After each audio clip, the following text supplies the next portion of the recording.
Well, what an exciting morning. Welcome everyone to today's symposium. As many in our audience know, this DevEd ABE partnership work is a labor of love, and so is this symposium. The symposium content is exceptional because of the shared passion and expertise of Minnesota State and Minnesota Department of Education ABE practitioners. You'll discover how these partnerships work, discuss outcomes, and learn what students value from the experience. We have a strong lineup of sessions for everyone to experience. All of today's presenters have a great story to tell about the difference that they're making working together to educate and support DevEd students on Minnesota State campuses to achieve academic success and advance to credit-bearing courses in the quickest time possible. I'm Russ Frankel, and soon you'll meet my work partner, Leslie Blicker. We're collaboration experts who sincerely enjoy supporting educators who possess a strong desire to maximize their DevEd ABE partnership potential. Here's a bit about the genesis of this work. Over 4 years ago, at the time the Developmental Education Strategic Roadmap was initiated by Minnesota State, numerous education partners in the northwest part of the state determined the time was right to promote existing partnership work throughout that region and increase partnership instances. Soon thereafter, this led to statewide efforts. For those who may not know what ABE is, simply put, it refers to adult basic education programs focusing on educating adults to achieve their GED or high school diploma, acquire essential digital literacy skills, advance English as a second language skill development, assist adults to transition to college and careers, and much more. Over the past 3 years, here's what the statewide work has involved. Discovering where partnerships exist across the state. Conducting meetings with partnership instructors, administrators, and state officials. Identifying barriers to expansion and scaling. Advancing best practices based on the most successful partnerships. Forming a DevEd ABE partnership affinity group, which has met virtually 12 times over the past 3 academic years. The current level of interest in the affinity group is nearly 100 educators, and we're really proud of this. Developing open resources, including a DevEd ABE toolkit for improving student success, and securing funding from Minnesota State and MDE to advance partnership work such as this symposium. And now, it's a pleasure for me to welcome to the virtual stage my partner, Leslie Blicker. Leslie, come on down.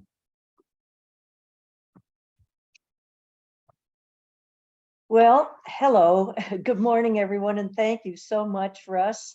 After hearing all that, I thought, wow, have we been working on all that? And yes, we have. We are both excited to be bringing the symposium to you today with sessions by so many excellent practitioners who will no doubtedly share their commitment and enthusiasm to this partnership work. As Russ mentioned, beginning several years ago, we started this, but we did some national research, and we found nationally and locally, of course, there were so many issues with DevEd in how it was being delivered at the time, including issues such as low DevEd pass rates and less than desirable outcomes in terms of students moving into their desired program of study. So this caused many states to take on DevEd reform, and Minnesota State was no exception. As we began exploring how Minnesota State colleges were making their needed changes, we discovered one methodology that was the one most widely emerging as a successful means for improving DevEd outcomes. And that is what has become known as the DevEd ABE Partnership model. And we can honestly say that this partnership model supports Minnesota State's Equity 2030 efforts and their Math Pathways initiative. And more recently, as we have been hearing about the guided learning pathways, which they will refer to as GLP, probably later today, the role for these partnerships may remain as strong as ever. You'll be hearing from the Minnesota State System Office people about these things, excuse me, in General Session 2, beginning at 11:20 a.m. I just want to mention a couple other things here. You may be interested in learning just how many partnerships, ABE DevEd partnerships there are in the state or within the Minnesota State system. As we've been documenting them, we are presently at 24 different partnerships at 20 of the two-year colleges. So bearing in mind that there are 30 community and technical colleges in the system, 20 of them have adopted this model to some degree or another. And if you would like, I'm just going to take a moment to share my screen. Give me a minute here.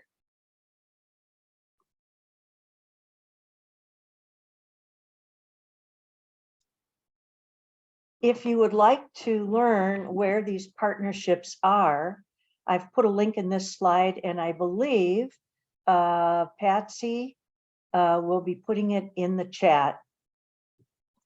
I'm just going to pull the chat up for a minute, and there it is. And then the second thing I'd like to mention is that if you're interested in learning more about DevEd ABE partnerships overall, we have a website, thanks to Atlas. And again, that link is being put in the chat. So I highly encourage you to take a look around at the rich resources and information. In fact, I even encourage you to multitask today and have a look around that site. This is where you found the symposium as well. And you know, before I end my comments, we can't leave without thanking the numerous people and groups who have helped put this day together. And that includes the DevEd Affinity Group, and you will hear more about the Affinity Group in our closing session.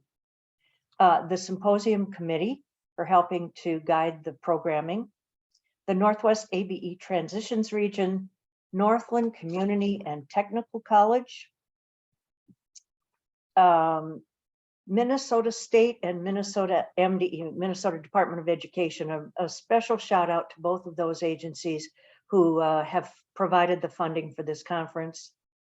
Another special shout out to Atlas ABE for providing the conference logistics, Zoom, and all the technical support.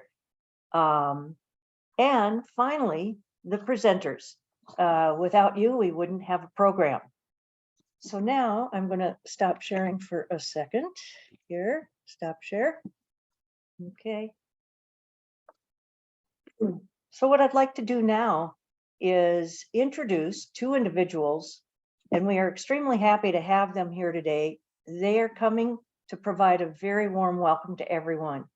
So please welcome Stephen Kelly, Innovation Program Director from Minnesota State's System Office, and he will be followed by Brad Haskamp, the State Director of Adult Basic Education at MDE.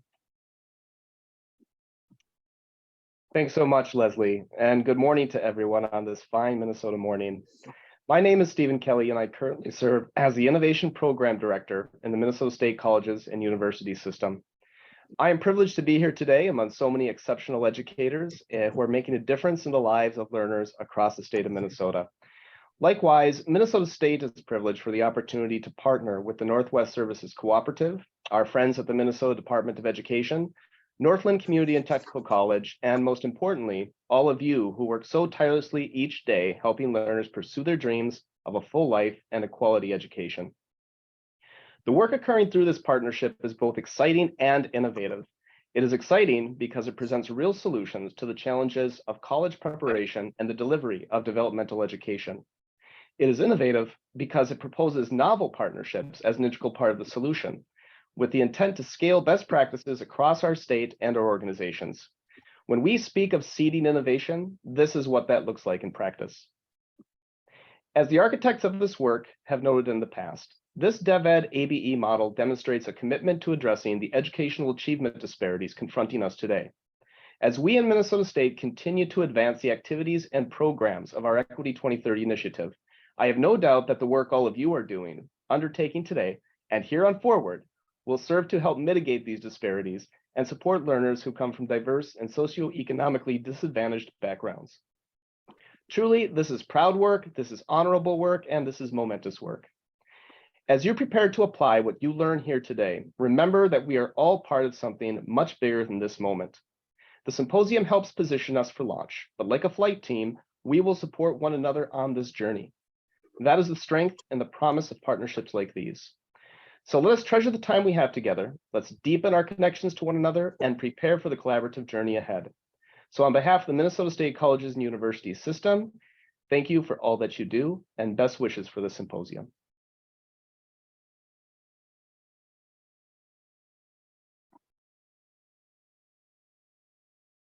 Excellent. Welcome, everybody. Thank you for those wonderful words, Stephen, to kick us off today. My name is Brad Haskamp, the State Director of Adult Education at the Minnesota Department of Education, also known as ABE. I want to first off thank Russ and Leslie for leading this wonderful collaborative affinity group. And also a thank you to Julie Dinkout and Astrid Leiden for serving as Minnesota Department of Education's representatives with that affinity group and for your hard work there.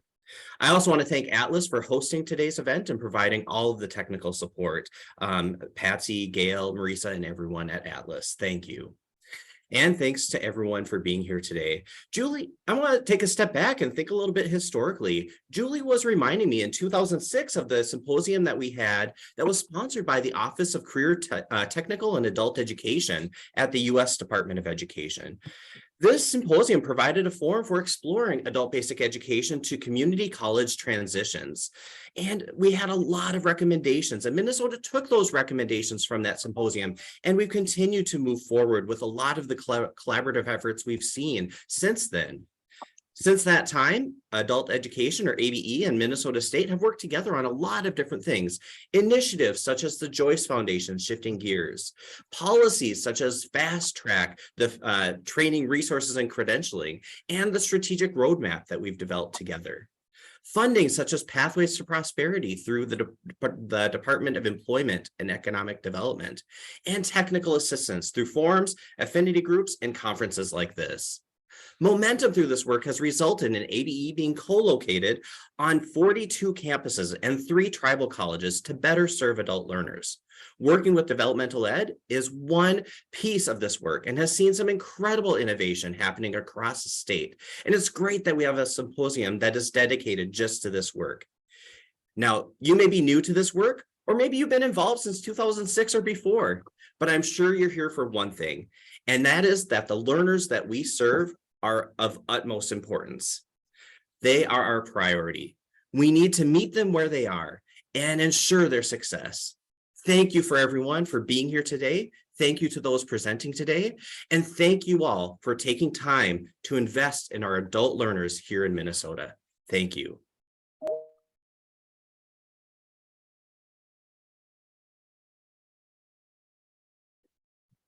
Excuse me. Well, thank you to both of you. Those were very inspiring, welcoming comments. And what we'd like to do now is introduce you to the 2 individuals who are going to be the general session number 1 speakers. We are very happy to have, they're both managers regarding these partnerships at the colleges. And the first one you'll hear from is Patrick Hobart, who's the coordinator and administrator at Metro North Adult Basic Education.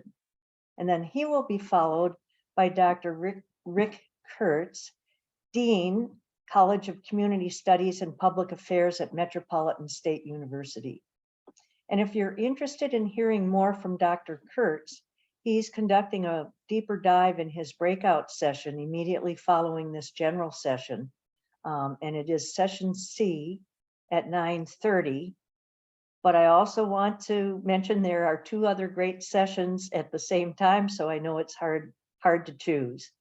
And regarding how to find your breakout session, someone from Atlas will come on immediately following these 2 individuals. So with that, I introduced Patrick Hobart. Thank you, Leslie. Can you hear me? Am I coming through? Great. Start my video. That's probably a good idea as well. Hello, everyone. Am I on? Yes, you are. We're hearing loud and clear. Perfect. I can't see me coming up. So I'm really happy to be here today, listening to Leslie and Russ and Brad and Stephen. I'm not really sure why I'm speaking first today.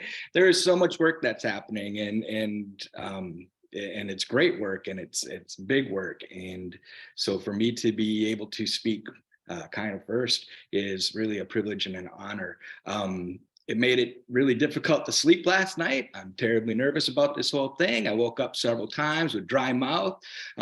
Luckily, I keep a bottle of bourbon next to my bed, so 2 fingers, sleep like a baby. 2 fingers, sleep like a baby. No, that's not true, but I did drain my water container. I heard great things from Leslie and Russ, and they honestly kind of stole my whole speech, but we'll go anyways. I'm on my 4th cup of coffee, so buckle up. Let's see where it goes.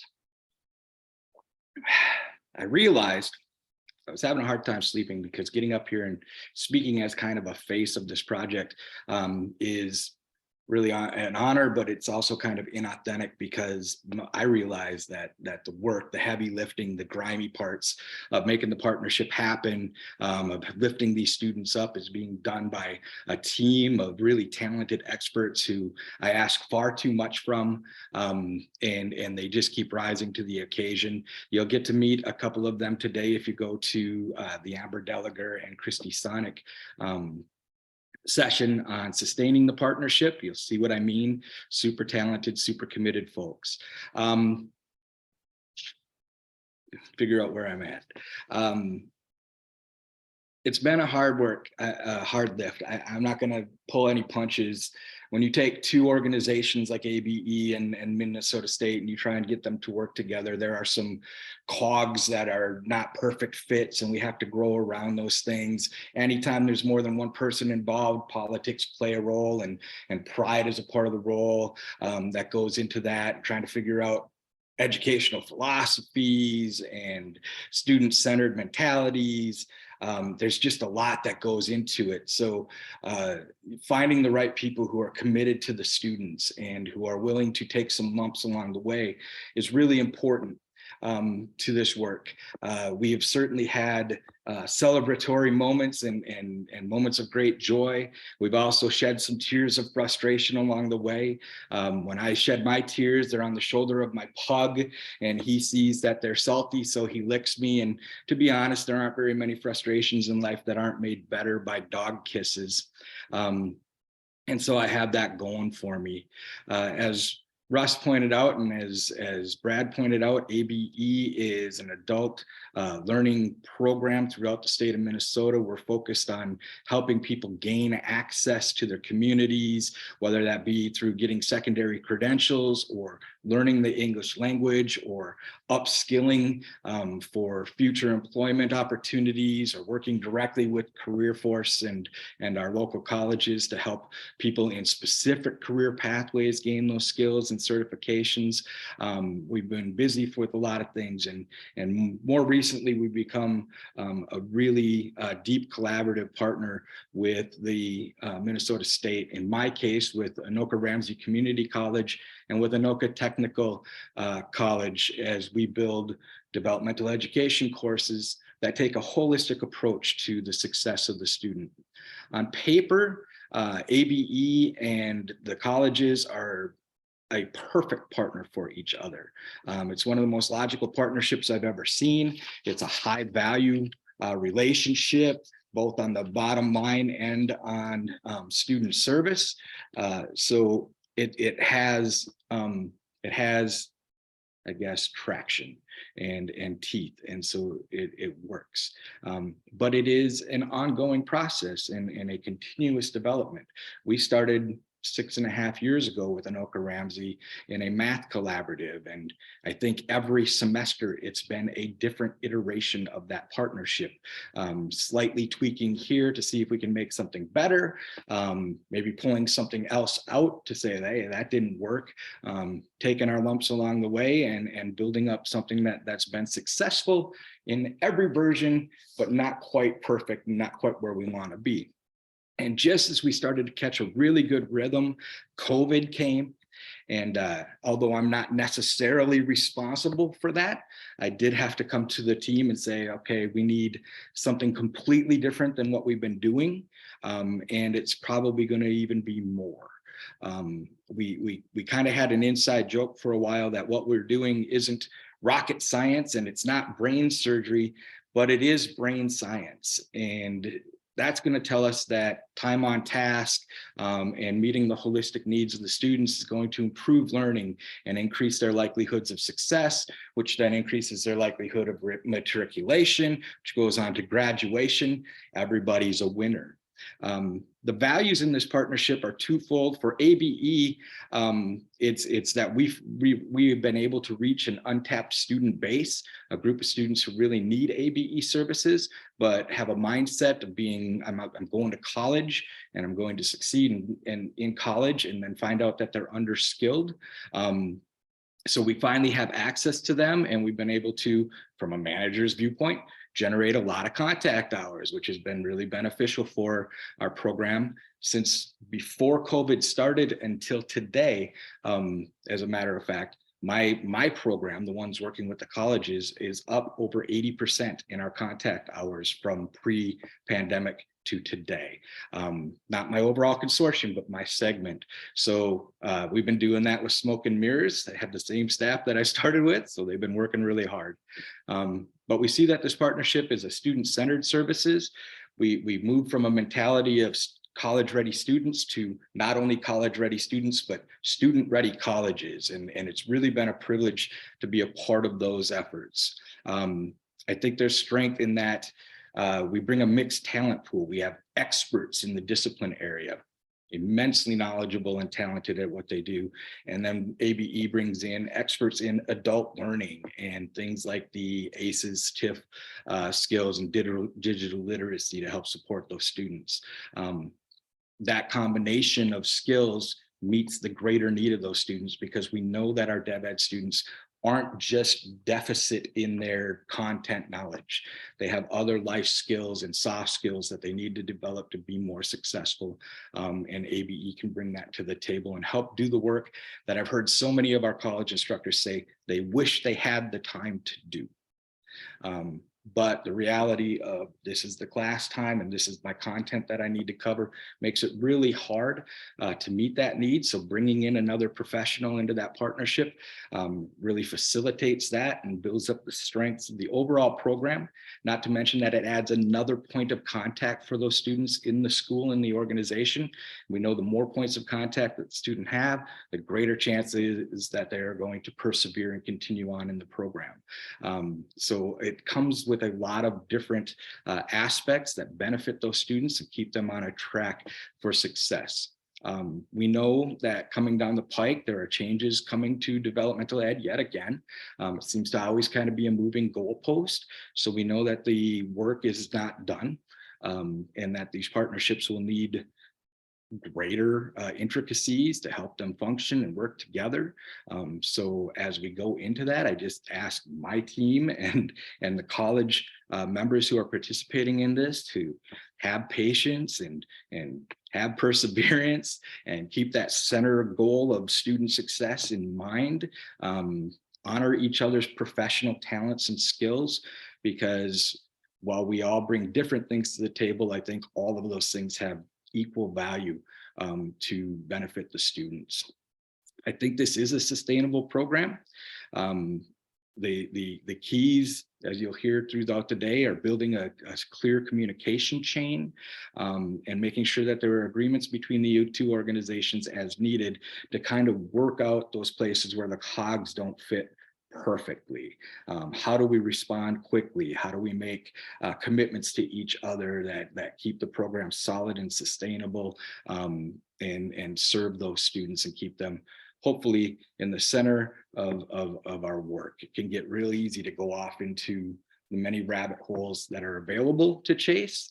But in the end, we come back to the one, which is helping those students meet their goals and achieve and graduate and become even more productive members of their communities and of the workforce in the future, which is another moving goalpost. But in my experience, all of the talent is here. It's ready. They're all capable of very heavy lifts. And again, it's been just a privilege and an honor to watch that happen amongst my team and to get an opportunity to speak to you today. I'm going to hand over the microphone, I guess, to Rick Kurtz, and he'll take you from here. Have a great day, everybody. I've looked at the sessions. They're going to be awesome. Thank you, Patrick. That was great. I really appreciate it, and also the words from our prior speakers. I'll start with just a shout out today to all the many people I see participating who I've had the pleasure of working with over the last 4 years. I mean, I see so many of your names here popping up, and I think that really speaks to just the message coming across how a work like this isn't done by any one person, but rather it really takes all of us participating together to make these things happen. Also, maybe for a little bit of clarity here as I begin, just, why is a Dean of Community Studies and Public Affairs speaking to Dev Ed? And I still have a deep interest in Dev Ed, but my prior immersive role was during my 3.5 years at South Central College, where I was Dean of Arts and Sciences. And there, Dev Ed was under I'll say my umbrella within my area of responsibility. So that's what really was my, my immersion with baptism into developmental education and all things tied to it. So, the folks today, they spoke of our speakers, and certainly we'll hear more of this morning. So this is a high level view, spoke of, I'll call it the why of partnerships. Why the partnerships between colleges and our ABE partners. For me, speaking from an N of one perspective, really the drivers were twofold. And, of course, on the one hand, we have that thing we might call the nudge from the standpoint of the state of Minnesota, and then as this mandate to accelerate or increase the rates of persistence in developmental education. Get these students to their, what we refer to as their gateway, that is their college, entry college level courses sooner. And this challenge was put out to us basically based on this recognition that the old way of keeping students for multiple semesters in developmental education courses was not working. And in fact, all the data, not just here in Minnesota, nationally, was showing that it particularly was having a negative impact on women and students of color. They were the group that was most highly impacted, and not in a good way, because simply what we would end up with was a high degree of dropout. And I'll speak to that a bit in the next session. There's a teaser for you all. But from the standpoint of being part of the Minnesota state system, of course, the question then became, and this came all the way from the chancellor's office on down, how are you going to operationalize this? So, and one of my colleagues speaking earlier, I think it was Russ, mentioned DESR. We love our acronyms, right? Developmental Education Strategic Roadmap, which set out this broad general framework of saying, here's where we want to go. Here's some benchmarks. Now we'll all work together and see if we can figure out how to get there. Fill in the blanks. It's sort of like that roadmap you have where you have Boston on one side, then it shows Minnesota, it shows Minneapolis, St. Paul, and then as you go farther west, it shows Denver, and it shows LA after that. And you figure out how to fill in the spots in between. And that's really how I felt we were in many respects. And how do we draw this map? How do we fill it in and make it whole? Well, if we're going to fill in that map and make it whole, we really need to think about, I'll call it the ingredients to success. And the specific areas we focused on, we're challenged to focus on, were really in, I like to think of as these foundational areas of learning. One of them being reading and English, secondly, math, and then ESL, English as a second language. It's referred to as other things, but that's the easy acronym for me to remember anyway, in my short memory span. And so for those people where English wasn't their first language. Now, to make this happen, of course, if we think about the ingredients of success, we really have to talk first and foremost, and this we can't emphasize enough, and I know my other colleagues, some of them reference this. Reality number one, there was no way any of us were going to be able to do this alone. You know, that's a simple reality. No one institution, no one partner had sufficient resources. And by sufficient resources, I'm really talking about the human expertise, and likewise, there's that thing called the budget. Patrick referred to, I think, in passing about money, and there always has to be some sufficient resources, these two, to make these things happen. So for us, as many of you did, when I was at South Central College, we turned to our ABE colleagues, and our colleagues basically were in two locations. Our larger colleague with a larger footprint, of course, is Mankato. And then our second colleague, where the other campus is located, was in Faribault. And we turned to both of them to talk about partnering with us in devising and implementing a strategy for success. That is moving these students along more expeditiously, getting them through those DevEd courses and getting them to graduation. And I'm going to say that basically, in 2020 hindsight, success in this regard really, really requires a high degree of collaboration and teamwork. That is coming together frequently to work through these thorny issues if you're going to be successful.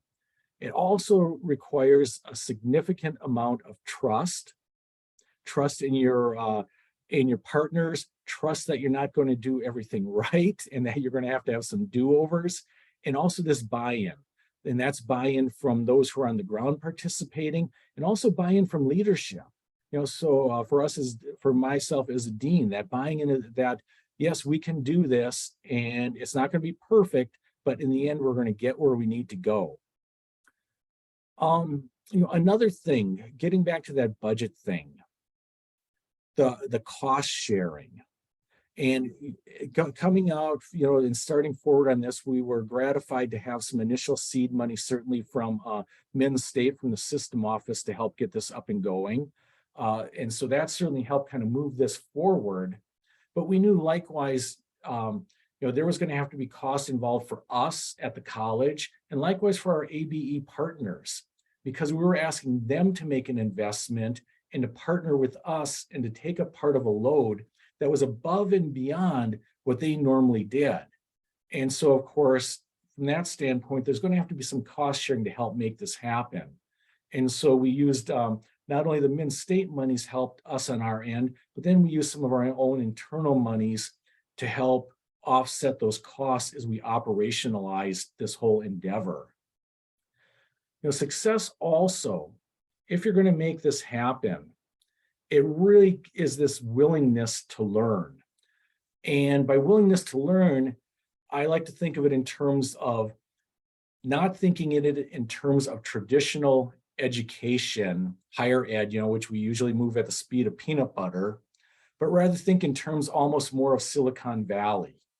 And that ability as you're going along to innovate, to basically to pivot on the fly, that is semester to semester, and not be afraid, to be willing to keep what works, eliminate what isn't working. Don't hold on to it. We have a problem with doing that oftentimes.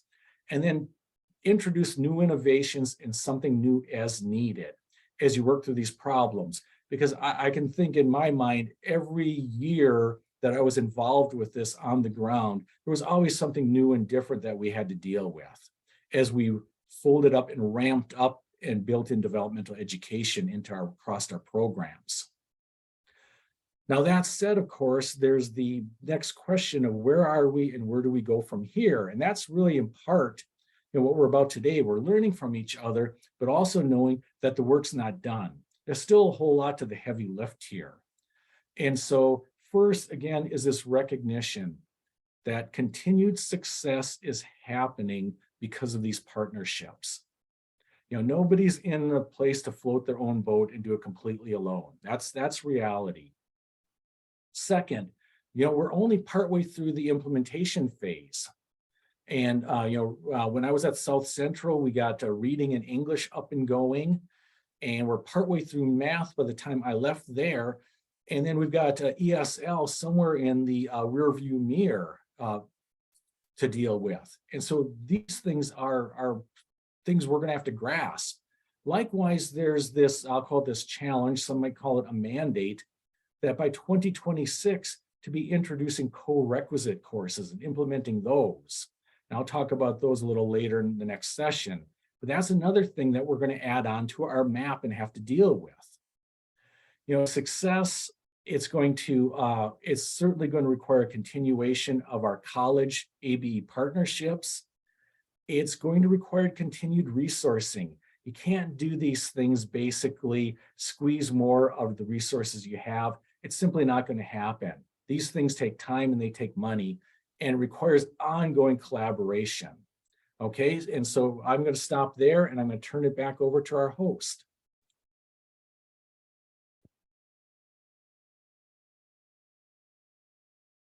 Good morning, everyone. I am Marisa Giesler. I work with Atlas, and that's all we have for you for this morning for our general session. Thank you so much to our inspiring speakers.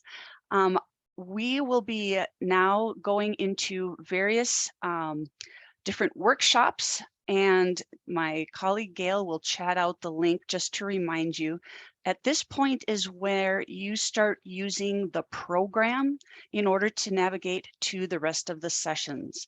So all of the Zoom links are on that program that Gail just chatted out to you. So we will be seeing you in the following sessions using the links that you find on that program. Thank you so much, everyone, for being here.